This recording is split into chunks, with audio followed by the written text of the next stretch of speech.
Seguimos en Para Todos Lados con otras cuestiones. El Congreso de los Diputados ha aprobado recientemente fomentar la práctica del ajedrez entre los alumnos de primaria. Los beneficios que conlleva la práctica y el aprendizaje de este deporte nos los va a recordar ahora un gran maestro internacional, 8 veces campeón de España, Miguel Illescas, quien además fue entrenador del campeón mundial de ajedrez Vladimir Kramnik y miembro del equipo técnico del Deep Blue, la computadora de IBM que derrotó por primera vez, recordamos, a Garry Kasparov. ¿Qué tal? Buenas tardes, profesor Illescas. Buenas tardes, un placer. Bueno, usted que es el más importante ajedrecista de nuestro país, háblenos, por ejemplo, sin ir más lejos, de sus inicios, ¿no? ¿Quién le enseñó a jugar al ajedrez? Si lo aprendió de niño, ¿no? Yo aprendí de pequeño, sí. Como dirían los ingleses, tienen una frase que es the hard way, que significa que mi padre me ganaba siempre. Y entonces aprendí en casa con mi padre y con mi madre. Y recuerdo una vez que me iba ganando 13-0 y por fin le gané una. Y luego con el tiempo he pensado, digo, me dejó ganar, ¿verdad? Y a partir de ahí mi afición al ajedrez, fíjate. ¿El ajedrez le sirvió académicamente, en la vida también? La verdad que sí, porque el ajedrez te enseña a resolver problemas. En aquel entonces, me refiero, cuando uno es niño y todavía no es consciente, ¿no? Sí, porque en el ajedrez te desarrolla hábitos estratégicos, organizativos, que son útiles en cualquier disciplina. El ajedrez es una actividad que yo diría que te enseña a aprender, te permite ser más eficaz, más eficiente aprendiendo otras cosas. Entonces yo recuerdo que en muchas asignaturas se me daban de maravilla por los mecanismos que iba desarrollando con el ajedrez, y luego cuando estudié informática ya ni te cuento, porque la informática tiene unos paralelismos, el mundo de las matemáticas en general tiene muchos puntos de conexión con el ajedrez. O sea que sí me fue muy útil, y luego también en el campo personal, en otras cuestiones, porque el ajedrez también ayuda a formar el carácter. Y a mí concretamente me sacó de algunos peligros propios de la adolescencia. ¿Sí? Vaya pregunta, tan buena, corta y eficiente. Sí, porque yo viví una época muy difícil cuando en España había muchos problemas con la droga y muchos amigos míos se vieron envueltos en ese ambiente, y yo, gracias creo al ajedrez, pues tuve la capacidad de reaccionar a tiempo y salir y dedicarme a cosas más productivas. Aquí tenemos un tablero. No hay cosa más sencilla, podríamos decir, ¿no? Más simple, transportable.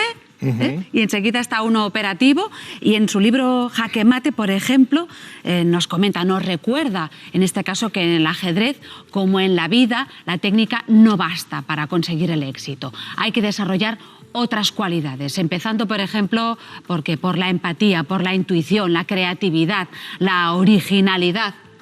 Podríamos decir, continúe. Podríamos seguir, pero es que usted ha dicho algunas que son muy importantes. Por ejemplo, la empatía, la capacidad de ponerse en el lugar de los demás. Esto es algo que se echa mucho de menos hoy en día cuando ves los debates televisivos, donde los intervinientes están solamente esperando que el otro acabe de hablar para decir lo que ellos quieren decir, sin importar lo que el otro ha dicho, ¿no?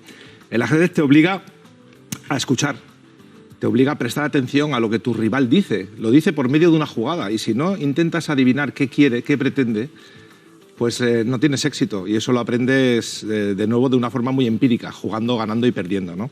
Y también usted ha hecho referencia a un detalle importante. Dice, qué fácil el ajedrez, el tablero. Efectivamente, es una disciplina que, a pesar de su riqueza y de todas sus propiedades, es tremendamente fácil de echar una partida, de jugar. Muchísima gente juega ajedrez, aunque luego no estén federados o no compitan o no sigan incluso las noticias de ajedrez de la élite. Y, sin embargo, es una actividad tremendamente popular.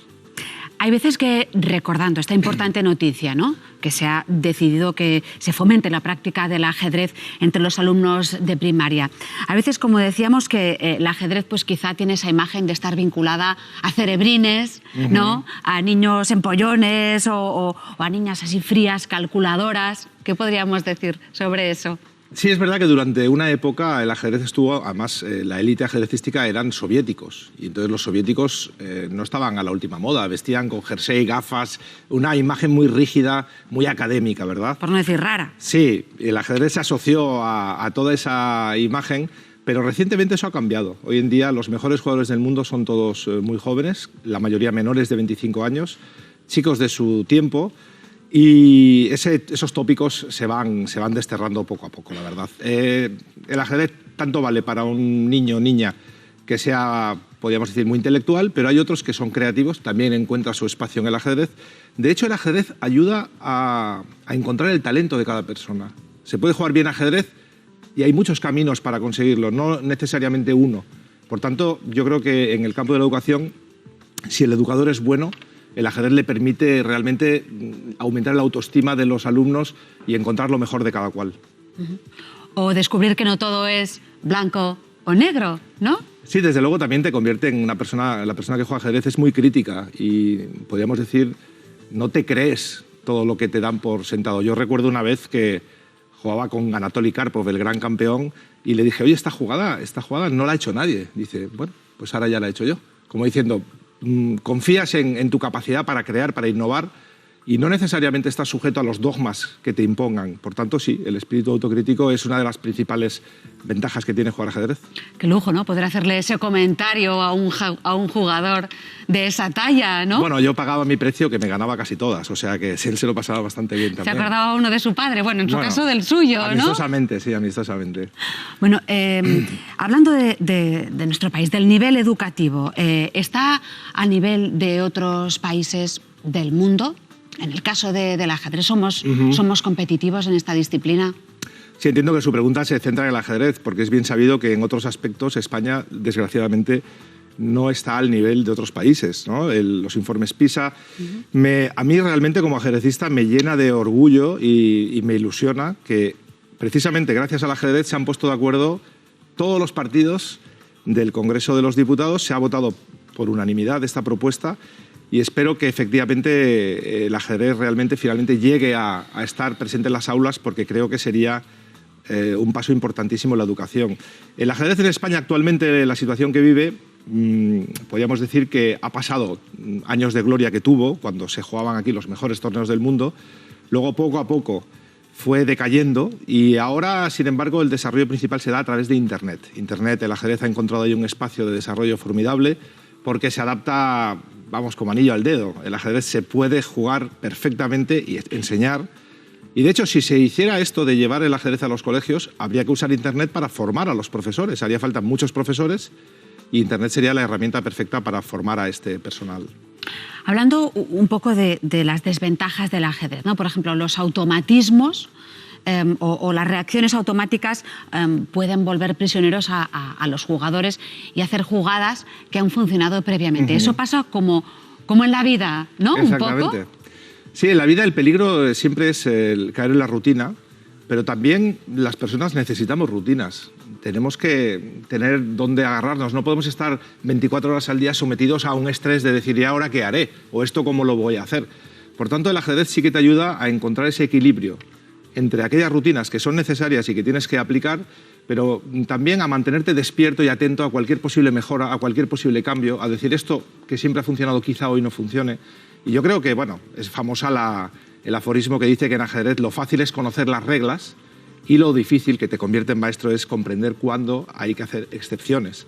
Y efectivamente ese es el entrenamiento que yo creo que también para otras áreas del conocimiento humano sería tremendamente útil. Entre las armas que da el ajedrez de cara a construir estrategias está también la de anticiparnos a nuestro rival, prever sus movimientos. Y claro, todo eso está muy bien, pero ¿cómo consiguen los niños adaptar eso a sus comportamientos, ¿no? Con sus cerebros en plena expansión, ¿no? Es curioso, porque también a veces tendemos, no digo que lo haya hecho usted ahora, pero tendemos a subestimar la capacidad de los niños. Los niños, si uno les explica las cosas despacio y bien, entienden, tienen una capacidad para comprender. Yo tengo una hija de 6 años y a diario tengo entrenamiento con ella, no de ajedrez, sino de la vida. Y muchas veces me sorprende que la niña dice, no, sí, ya lo entiendo. Yo pensaba que no lo va a entender, y dice, no, sí, ya lo entiendo. Y entonces en ajedrez pasa un poco igual. Los niños a esas edades tienen una capacidad increíble para irse adentrando y para razonar. Al final se trata de, si yo hago esto, puede pasar aquello, y cuando pase aquello me encontraré en una nueva situación y tengo que ver si me interesa esa situación o no. Y los niños sí que se organizan, igual que si le dices a tu hija, pues sabes que si, pues no sé, vuelves a jugar con el palo de la escoba, pues a lo mejor no te contaré el cuento esta noche.